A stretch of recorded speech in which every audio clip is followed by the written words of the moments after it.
Hey, Oopsers!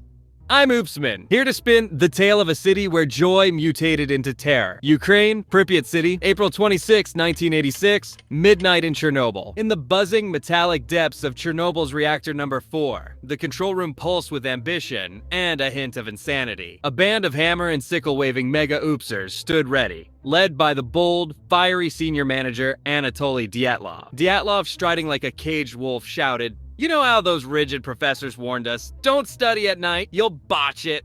Tonight, we'll prove them completely wrong." He turned to his team, eyes alight. "Let's show Gorbachev we're nuclear magicians, geniuses of the Soviet age." Picture this: a reactor so brilliant it cools itself. No electricity required. Pure genius, right? Yes, boss. But this thing's as stubborn as a mule. Awful design, you know? Details don't matter. We're behind those cocky Americans. And if it flops, easy. We blame America. Stage 1, comrades. Lower the reactor power, so low it's practically lit by a flickering birthday candle. The reactor's acting weird. Odd how? Like a Soviet bear dancing to American jazz. Stubborn? No, comrade. It's revolting. The computer screamed, "Beep, beep, danger, danger!" Shut that noise off. It's grinding my nerves. Sir, the temperature's rising. How high? High enough to whip up borscht for the whole Soviet Union. Perfect! Self-reliance achieved. Why's everything turning red? I think the reactor's heating up to sing the national anthem. Relax, comrades. I've got everything under... What in Lenin's name was that? Triumph, sir. We just sent the 2,000-ton lid into orbit.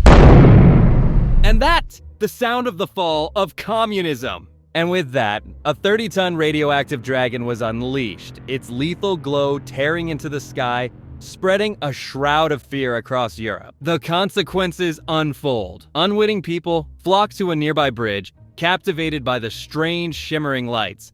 A terrifying sight later called the Bridge of Death. At 5 a.m., Gorbachev's phone yanked him from sleep. "Everything's calm, sir. Long live the party."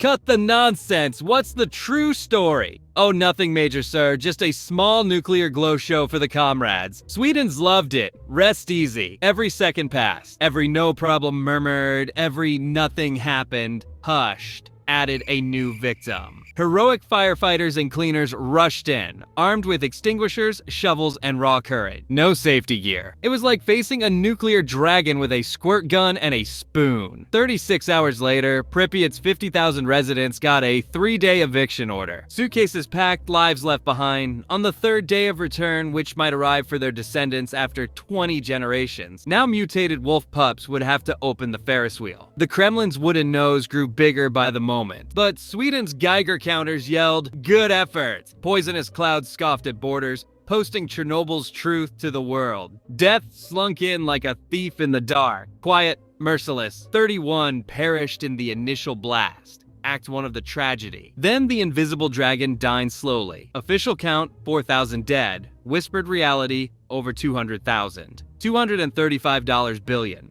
The price of one night's ego. Enough to craft a golden Lenin statue for every toilet in the USSR. The concrete sarcophagus? A feeble patch on a wound that kept bleeding. 30 years later, we built a massive silver dome. Humanity's frantic cage for a beast that'll shine for millennia. The fireworks dimmed. Every new cancer, every deformed birth, every red leaf whispers the story of pride that sparked at 1:23 a.m. And now you Oopsers. Do you back nuclear energy? After all these catastrophes, is it still clean and peaceful to you? Moral of the story. When someone shouts, "Don't worry, I'm on it," without following protocols, dash for the nearest exit.